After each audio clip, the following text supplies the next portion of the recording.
Assalamualaikum warahmatullahi wabarakatuh.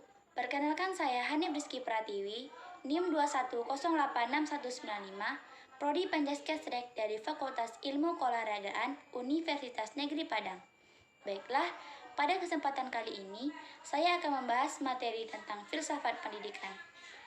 Materi pertama adalah pengertian filsafat pendidikan.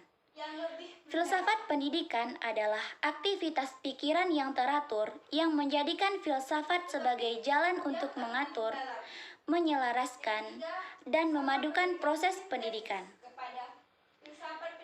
Filsafat pendidikan merupakan arah, pedoman, atau pijakan dasar bagi ilmu yang pada hakikatnya merupakan pertanyaan-pertanyaan dalam bidang pendidikan yang merupakan penerapan analisis filosof dalam pendidikan. Materi selanjutnya adalah landasan atau sistematika pendidikan. Yang pertama adalah ontologi filsafat pendidikan.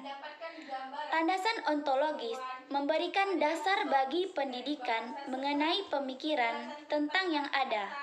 Misalnya, pemikiran tentang Tuhan, manusia, dan alam semesta.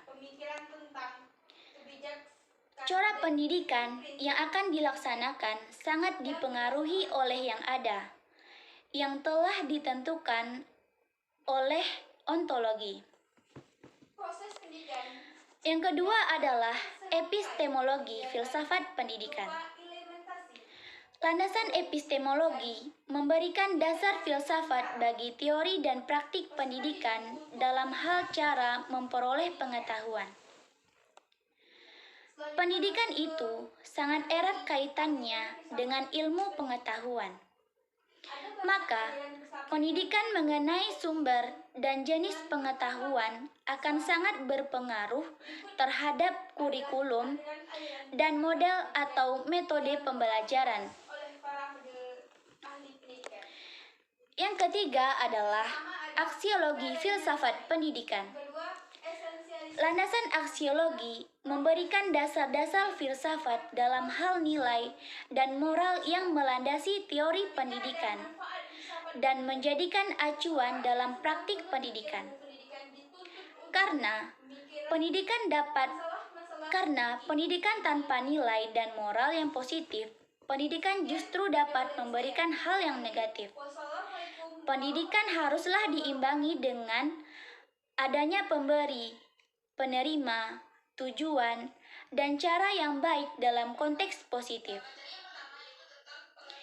Materi selanjutnya adalah ruang lingkup filsafat pendidikan. Yang pertama adalah merumuskan secara tegas sifat hakikat pendidikan.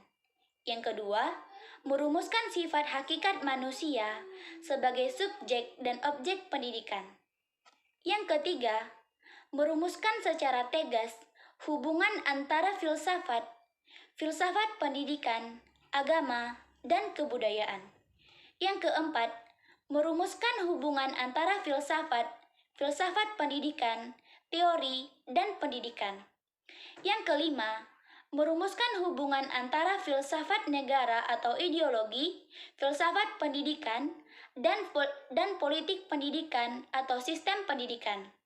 Yang keenam, merumuskan sistem, nilai norma atau isi moral pendidikan yang merupakan tujuan pendidikan. Materi selanjutnya adalah aliran-aliran filsafat pendidikan.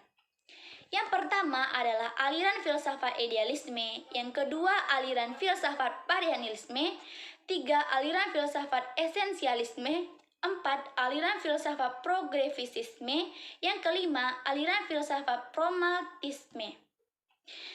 Baiklah, sekian materi tentang filsafat pendidikan yang dapat saya sampaikan. Kurang lebihnya saya mohon maaf. Assalamualaikum warahmatullahi wabarakatuh.